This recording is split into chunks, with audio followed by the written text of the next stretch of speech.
sir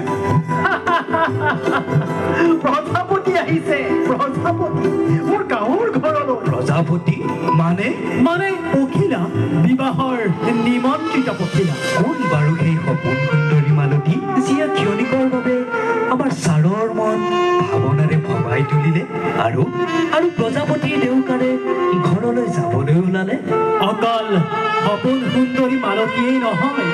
মোৰ বাবে ইন্দ্ৰজিৎ মালতী মোৰ মৰমৰ মৌচুম হয় এয়া মই